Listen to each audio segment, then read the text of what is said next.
하루에 고작 4시간만 자면서도 괜찮다고 생각하는 사람들이 있습니다. 새벽 3시에서 6시 사이에 잠들고 운동은 전혀 하지 않으면서도 자신이 건강하다고 믿는 사람들 말입니다. 놀랍게도 이런 사람들 중 상당수가 20대, 30대 젊은 층입니다. 하지만 전문가들은 경고합니다. 이런 생활을 계속하면 당신의 몸은 실제 나이보다 10년에서 15년 더 빠르게 늙어간다고 말입니다. 더 충격적인 사실은 이런 생활 패턴을 가진 사람들의 90%가 자신이 건강하다고 착각하고 있다는 점입니다. 의학적으로 보면 이미 중년의 몸 상태와 다를 바 없는데도 말이죠. 실제로 한 연구에서는 수면 시간이 4시간 미만인 사람들의 텔로미어 길이를 측정했습니다. 텔로미어는 세포 노화의 지표로 사용되는데 결과는 충격적이었습니다. 20대 후반임에도 불구하고 40대 중반의 텔로미어 길이를 보인 것입니다. 이는 세포 수준에서 이미 20년 가까이 빠르게 늙고 있다는 뜻입니다. 더 무서운 건 이런 현상이 되돌릴 수 없는 지경에 이르기 전까지 아무런 증상이 나타나지 않는다는 점입니다.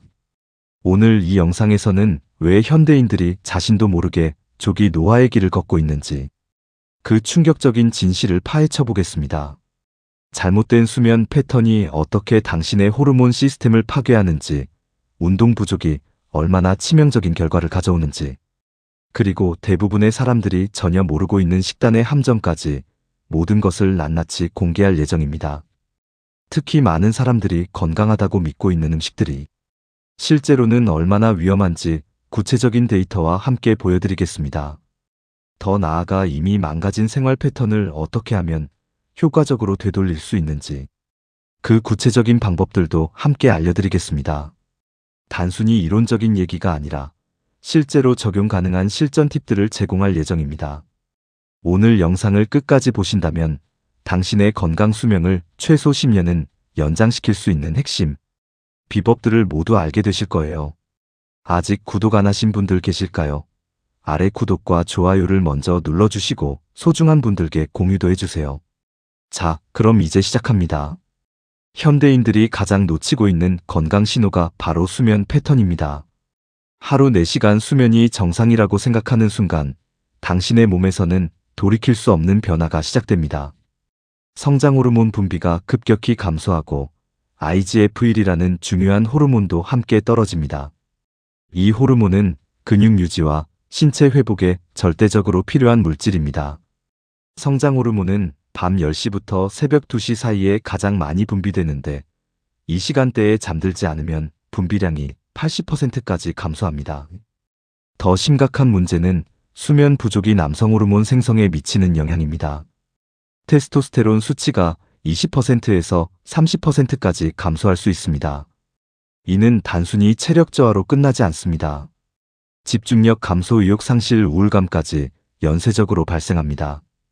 실제로 수면 시간이 4시간 미만인 남성들의 테스토스테론 수치를 측정해보면 60대 남성과 비슷한 수준까지 떨어져 있는 경우가 많습니다. 특히 창작 활동을 하는 사람들은 밤 시간대에 가장 창의적이 된다고 착각합니다. 하지만 이는 완전한 오해입니다. 제대로 된 수면을 취한 후 오전 시간대에 나오는 창의력이 훨씬 더 질 높고 지속 가능합니다. 뇌과학 연구에 따르면 수면 중에 뇌에서 일어나는 정보 정리 과정이 창의성에 결정적인 역할을 한다고 합니다. 잠을 제대로 자지 않으면 이 과정이 제대로 이루어지지 않아 창의적 사고가 오히려 저하됩니다. 그렇다면 식욕은 어떨까요? 수면 부족 상태에서는 렙틴과 그렐린이라는 호르몬의 균형이 깨집니다. 렙틴은 포만감을 주는 호르몬이고 그렐린은 배고픔을 느끼게 하는 호르몬입니다. 수면이 부족하면 그렐린은 늘어나고 렙틴은 줄어들어야 정상인데 정반대로 작용합니다. 그래서 식욕 자체가 사라지는 현상이 나타납니다. 이는 자연스러운 생체 리듬이 완전히 망가졌다는 신호입니다. 코르티솔이라는 스트레스 호르몬도 문제입니다. 정상적으로는 아침에 높고 저녁에 낮아져야 하는데 수면 패턴이 엉망이 되면 이 리듬이 역전됩니다. 밤에 코르티솔이 높아지면 잠들기 어려워지고 아침에 낮아지면 일어나기 힘들어집니다. 이런 악순환이 계속되면 부신피로 증후군까지 발생할 수 있습니다. 운동을 전혀 하지 않는 생활이 얼마나 위험한지 대부분의 사람들이 모릅니다. 하루 종일 앉아서 생활하면 근육량이 매년 1%씩 감소합니다. 30대부터 시작된 이 현상은 40대가 되면 가속화됩니다. 특히 다리 근육인 대퇴사두근의 감소가 가장 빠르게 진행됩니다. 이 근육은 우리 몸에서 가장 큰 근육 중 하나인데 여기서 인슐린 감수성의 40%를 담당합니다. 더 큰 문제는 인슐린 저항성입니다. 근육 활동이 없으면 혈당을 처리하는 능력이 급격히 떨어집니다. 같은 음식을 먹어도 혈당이 훨씬 높이 올라가고 오래 유지됩니다. 이는 당뇨병으로 가는 직행 코스입니다. 실제로 운동을 전혀 하지 않는 사람들의 당화혈색소 수치를 보면 정상 범위 내에 있더라도 상한선에 가까운 경우가 많습니다. 심혈관 건강도 마찬가지입니다. 유산소 운동 없이는 심장과 폐 기능이 계속 퇴화됩니다. 계단 몇 개만 올라가도 숨이 차는 이유가 바로 여기에 있습니다. 심박수 변이도라는 지표로 측정해보면 운동을 하지 않는 사람들은 자율신경계 기능이 현저히 떨어져 있음을 확인할 수 있습니다. 근력 운동의 중요성은 더욱 큽니다. 근육은 우리 몸의 대사공장입니다. 근육량이 줄어들면 기초대사율이 떨어져 같은 양을 먹어도 살이 찝니다. 특히 복부 비만이 시작됩니다. 복부의 내장지방은 단순한 에너지 저장소가 아닙니다. 염증 물질을 분비하는 내분비 기관 역할을 하기 때문에 각종 만성질환의 원인이 됩니다. 걷기조차 하지 않는 사람들이 늘고 있습니다. 하루 걸음수가 3,000보 미만인 사람들이 전체 성인의 30%를 넘습니다. 이들은 심혈관 질환 위험이 2배 이상 높습니다. WHO에서는 하루 최소 8,000보를 걸을 것을 권장하는데 현실은 그 절반에도 미치지 못합니다. 뼈 건강도 심각한 문제입니다. 중력에 대항하는 운동을 하지 않으면 골밀도가 급격히 감소합니다. 특히 여성의 경우 30대부터 골밀도가 매년 1%씩 감소하는데 운동을 하지 않으면 이 속도가 2배로 빨라집니다. 관절 건강도 운동 없이는 유지될 수 없습니다. 관절액은 움직임을 통해서만 순환되기 때문에 운동을 하지 않으면 관절이 굳어집니다. 나이가 들면서 무릎이 아프고 어깨가 굳는 이유가 바로 여기에 있습니다. 현대인의 식단에는 보이지 않는 함정들이 가득합니다. 가장 큰 문제는 정제 탄수화물 섭취입니다. 흰쌀밥, 흰빵, 떡, 국수 같은 음식들이 바로 그것입니다. 이런 음식들의 혈당 지수를 보면 포도당을 직접 섭취하는 것과 거의 비슷한 수준입니다. 이런 음식들은 혈당을 급격히 올렸다가 떨어뜨립니다. 혈당이 급상승하면 인슐린이 대량으로 분비됩니다. 인슐린은 남은 당분을 지방으로 저장하라는 신호를 보냅니다. 그 결과 복부에 내장 지방이 쌓입니다. 특히 한국인들이 즐겨 먹는 떡은 혈당 지수가 90을 넘는 극도로 위험한 음식입니다. 더 심각한 건 가짜 배고픔입니다. 혈당이 급하게 떨어지면 뇌는 위험 신호로 인식합니다. 그래서 방금 식사를 했는데도 다시 배가 고파집니다. 이런 악순환이 반복되면 식욕 조절 시스템이 완전히 망가집니다. 렙틴 저항성이라는 현상이 발생해서 아무리 먹어도 포만감을 느끼지 못하게 됩니다. 단백질 섭취 부족도 큰 문제입니다. 근육 유지를 위해서는 체중 1kg당 최소 1g의 단백질이 필요합니다. 하지만 대부분의 한국인들은 이 기준의 절반도 섭취하지 못합니다. 특히 아침 식사에서 단백질 섭취량이 극도로 부족합니다. 아침에 단백질을 충분히 섭취하지 않으면 하루 종일 근육 분해가 촉진됩니다. 섬유질 부족은 또 다른 함정입니다. 섬유질은 혈당 상승을 완만하게 만들고 포만감을 오래 유지시킵니다.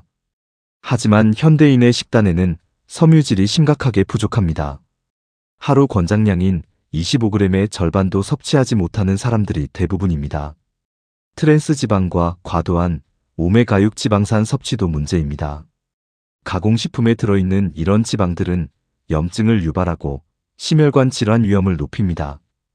특히 편의점 음식과 배달 음식에는 이런 나쁜 지방들이 가득합니다. 나트륨 과다 섭취는 한국인의 고질적인 문제입니다.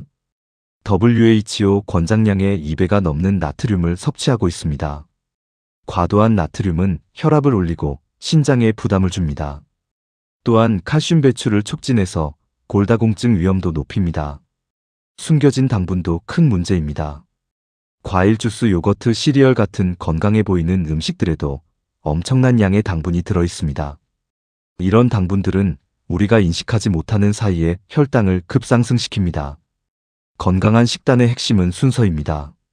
먼저 채소로 배를 채우고 다음에 단백질을 섭취한 후 마지막에 탄수화물을 먹는 것입니다. 이런 순서로 먹으면 같은 음식을 먹어도 혈당 상승이 30% 이상 줄어듭니다. 채소는 식사량의 절반 이상을 차지해야 합니다. 특히 잎채소와 브로콜리 같은 십자화과 채소가 좋습니다. 이들은 혈당 상승을 막아주고 항산화 성분도 풍부합니다. 시금치, 케일, 양배추 같은 채소들에는 질산염이 풍부해서 혈관 건강에도 도움을 줍니다. 단백질은 매 끼니마다 충분히 섭취해야 합니다. 계란, 닭가슴살, 생선, 두부, 콩류가 좋은 선택입니다. 단백질은 근육 합성뿐만 아니라 포만감 유지에도 중요합니다. 특히 류신이라는 아미노산이 풍부한 단백질을 섭취하면 근육 합성이 더욱 활발해집니다. 탄수화물은 정제되지 않은 것을 선택해야 합니다. 현미, 귀리, 퀴노아, 고구마 같은 복합 탄수화물이 바람직합니다. 이들은 혈당을 천천히 올려주고 오래 지속되는 에너지를 제공합니다.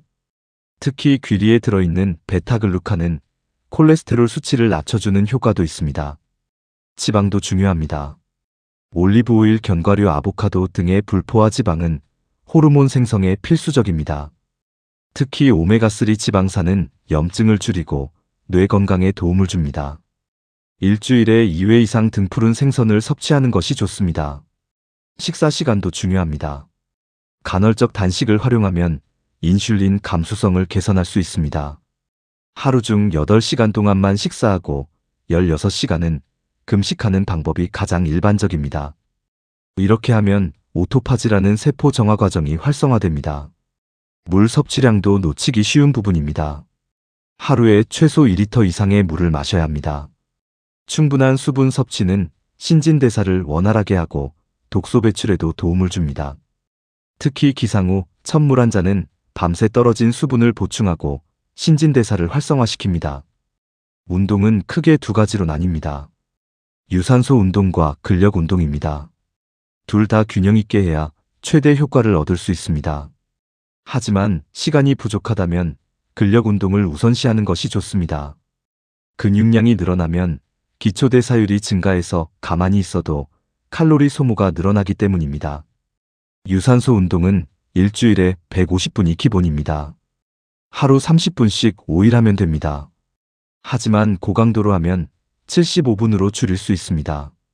고강도란 대화하기 어려울 정도로 숨이 차는 수준입니다. 심박수로 따지면 최대 심박수의 80% 이상입니다. 근력 운동은 일주일에 2회 이상 해야 합니다. 주요 근육군을 모두 포함해서 운동해야 합니다. 가슴 등 어깨, 팔, 복부, 엉덩이, 다리 모든 부위를 골고루 단련해야 합니다. 특히 하체 근육인 대둔근과 대퇴사두근은 우리 몸에서 가장 큰 근육들이므로 집중적으로 운동해야 합니다. 초보자라면 걷기부터 시작하세요.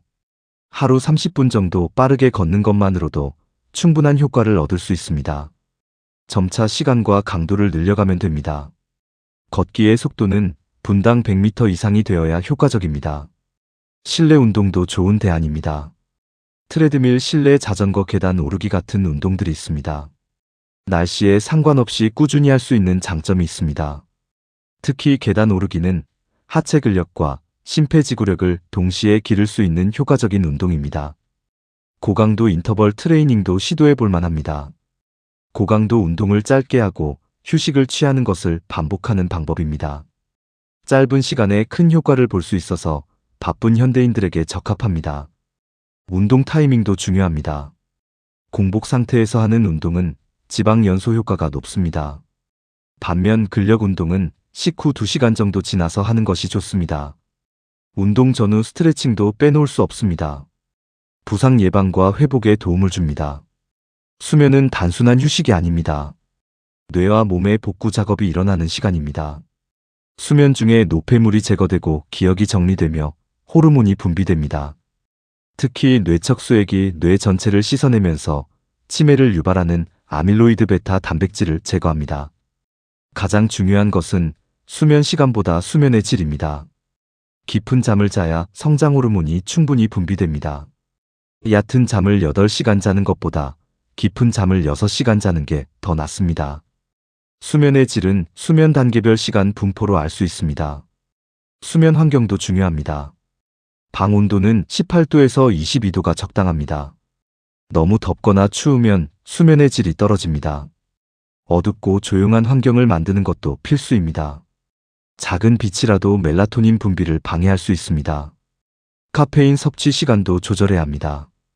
오후 2시 이후에는 카페인을 피하는 게 좋습니다. 카페인의 반감기가 6시간이기 때문입니다. 개인차가 있지만 카페인에 민감한 사람은 오전에만 섭취하는 것이 좋습니다. 잠들기 2시간 전에는 전자기기 사용을 중단해야 합니다. 블루라이트가 멜라토닌 분비를 방해하기 때문입니다. 대신 독서나 명상 같은 진정 효과가 있는 활동을 하는 것이 좋습니다.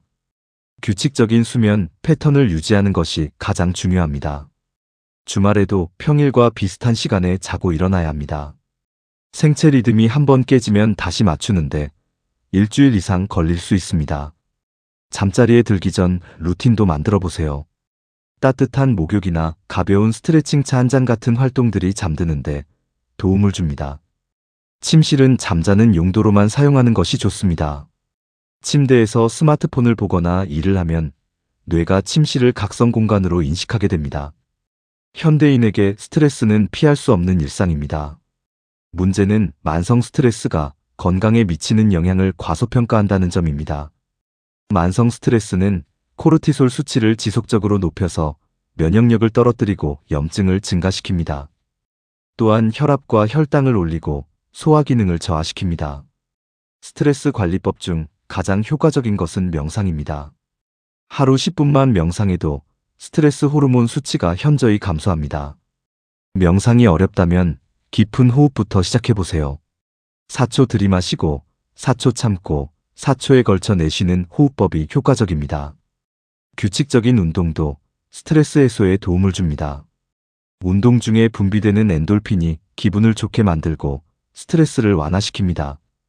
특히 유산소 운동은 스트레스 호르몬을 빠르게 분해하는 효과가 있습니다. 충분한 수면도 스트레스 관리의 핵심입니다. 수면 부족은 스트레스에 대한 저항력을 떨어뜨립니다. 잠을 제대로 자지 못하면 같은 상황에서도 더 큰 스트레스를 느끼게 됩니다. 사회적 관계도 중요합니다. 가족이나 친구들과의 긍정적인 관계는 스트레스를 완화하는 강력한 요소입니다. 혼자 모든 것을 해결하려 하지 말고 주변의 도움을 받는 것도 필요합니다. 지금까지 현대인의 잘못된 생활 습관과 그 해결책에 대해 알아봤습니다.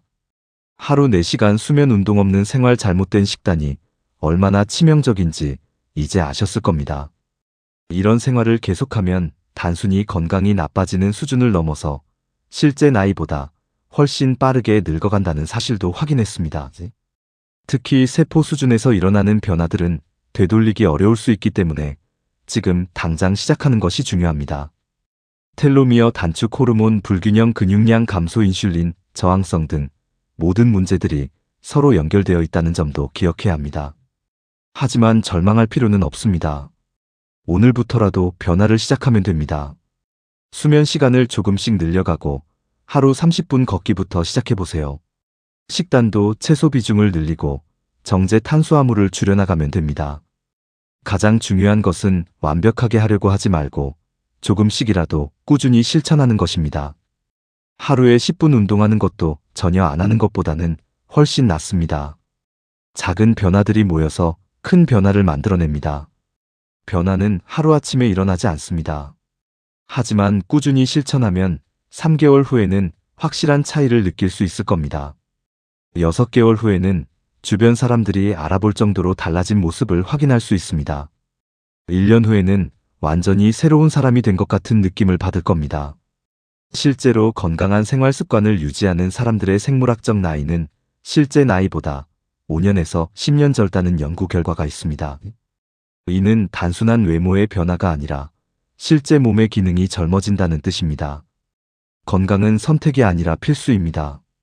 지금 당장은 문제없어 보여도 10년, 20년 후를 생각해 보세요. 오늘의 작은 실천이 미래에 큰 차이를 만듭니다. 건강한 노년을 보내고 싶다면 지금부터 투자해야 합니다. 건강은 돈으로도 살 수 없는 가장 소중한 자산입니다. 젊을 때는 건강을 잃어가며 돈을 벌고 나이가 들면 돈을 써가며 건강을 찾으려 한다는 말이 있습니다. 하지만 미리 준비하면 둘 다 잃지 않을 수 있습니다. 여러분의 건강한 변화를 응원합니다. 오늘 영상이 도움이 되셨다면 구독과 좋아요 부탁드립니다. 댓글로 여러분의 건강 목표도 공유해주세요. 서로 응원하며 함께 건강해져 나가면 더 큰 동기부여가 될 것입니다. 다음 영상에서는 더욱 구체적인 운동 루틴과 식단 계획을 알려드리겠습니다. 실제로 따라할 수 있는 단계별 가이드를 준비 중이니 많은 기대 부탁드립니다. 건강한 하루 보내세요.